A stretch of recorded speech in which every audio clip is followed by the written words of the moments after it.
Hello everybody, Kuja here again. So last video we talked about building communities, and I spoke primarily about building offline communities, and I talked briefly about a few of the things that you can do to help build players in your community and how to get close as players and to really break down games. I didn't talk about meeting people, which can be difficult. So I'll touch on that briefly in this video. Hopefully the people who watch that video will also be watching this one and they can get the information. If not, you take the information. To meet people, you have to go to the GameStop events. You have to go to card shops. You have to go to local colleges and anything where people will be playing something. It doesn't have to be Street Fighter. It doesn't even have to be a fighting game. It can be Call of Duty, it can be Yu-Gi-Oh! Or Magic, it can be anything that will put you in an environment where you're surrounded by competitive players and or gamers. That is the environment that's going to help you find the players that you're looking for, that will eventually become your sparring partners and your coaches, and so on and so forth. So now let's talk about online. Online is very unique. You guys have access to a player who plays every single character in the game. That's strong. That's strength right there. You can't ask for better. You cannot ask for a better environment to be playing in. You have constant 24/7 access to somebody who's trying to get better. You have access to the top players. You have everything you need. The problem is that throughout the years, we haven't harnessed having that kind of power. We haven't harnessed it and used it properly to its maximum potential. And it took me a little bit of thinking and a little bit of being creative to come up with just how we can manage to do something like that. But I think I've got it. Online, people are too often willing to go into ranked matches and spend hours and hours and hours farming points and trying to beat people, trying to find like Smug and Justin Wong and Gutex and Mike Ross and all these names that they recognize, that they spend a lot of time overlooking the players who are strong, and maybe even they beat players, but they don't really fully appreciate the player that they can beat. They don't understand that person that they beat can teach them something. Teach them something very valuable. So the purpose of online, or the purpose that I'd like to give online when I go into Street Fighter V, is using it to create environments where I can make daily lobbies of people who I consider at my level or have something to teach me. Even if I can beat them, if they offer me something at the end of the day that I can walk away with that will make me even a small bit stronger of a player, I want them in my lobby. There has to be limitations to when we do this though.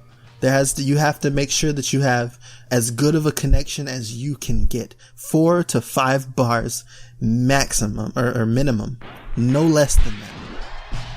No less. You cannot afford, if you're trying to be competitive and get good, you cannot afford to have laggy connections that roll back and skip around. It wastes everyone's time, and there's only so much you can take from it. So when you go into your time chamber, when you go into your dojo, or whatever you want to call it, when you go into that, when you turn your PlayStation on, you look at your friends list and you see your 50 people who you cherry picked and you put on your friends list for a reason. Maybe this guy is a good Rashid. This girl is a great Laura, amazing Laura. This Zangief player uses tech that no other Zangief player uses. You make your friends list filled with people who can offer you something, not just somebody who you can beat up on, not just somebody you have some interest in being a friend with because they're popular or something like that. Don't do that. Not with online, not this time. You'll end up in the hole for another 7 years, and we don't want that as a community. When you go into a lobby, you invite 4 people. You all turn on your microphones, get in Discord, get in Skype, get in Mumble, TeamSpeak, whatever you need to do. You get in a call and you play each other for as long as you can. If one person has to leave, that's cool. You got a friends list full of people ready to be invited at any moment.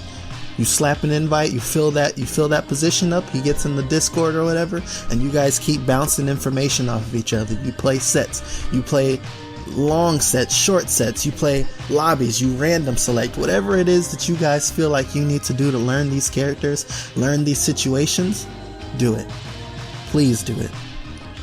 Pick characters, beat each other with them, learn every character in the game so that you can help each other learn matchups. You have so much access to this that offline players wish they had access to. Some offline players, despite me making these videos, will never have access to what the online players have access to. So they're going to come online. And those people are going to be the people that you want to bring in. So that when you guys are ready to go to tournaments, you're not going in behind. You're not going in with the shadow of being some random from online over your head. You know what you're getting into when you go. You know what characters, or you know how your characters fight the other characters. You know everything that you feel you need to know when you walk up to that first match in your tournament and you go ham. Go ham. But the only way you're going to be able to go ham is if you practice and you use online properly. All these streams and all these online tournaments, they're fine, they're fun, it's fine and dandy, but those are not what's going to make you a great player if online is how you can play. They can't do that for you. And it's unfortunate that these online tournaments and things can't do that for you, but honestly, if you're playing somebody who has a 3-bar connection, or you're playing some match that's being demolished by rollback, what are you learning? Even if you win, what did you learn? Other than maybe how to cheese your way through a laggy match. You haven't learned anything. So when you play online, you have to be willing and able to streamline your practice to meet your needs. I think that's super important. I'm really, really, really interested in doing that right now. Very much so interested in doing it. I have access to a relatively large community and a relatively strong amount of good players who we've all top 16, top 32, top 8. We've all done this in majors, but we haven't won. So for me, this online thing isn't so important, but I'm going to do that as well. Because now when I play online, I have access to people that aren't from my area. You know, I have access to people that might be from the state over or a state above that I haven't been to, that I haven't met. So the online players, I just hope you guys are hearing me, and I hope I'm being clear with my point. And if not, I'll repeat it fast and easy. When you play online, add people who have good connections, add a diverse group of players, find strong players who play more than one character, make your friends list filled with players who don't all play Ryu or don't all play Nash or Chun-Li.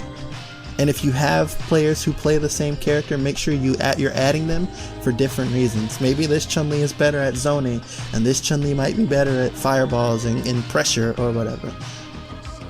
But be very specific about the lobbies you create and the people that you allow in. Play ranked for fun, that's fine. Play whoever you want for fun. But as far as training is concerned, you be very exclusive.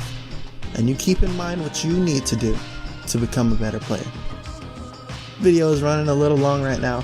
I hope it works out for everybody that hears it. I hope I'm helping give you some ideas of how to train and become better if online is your only way of doing so.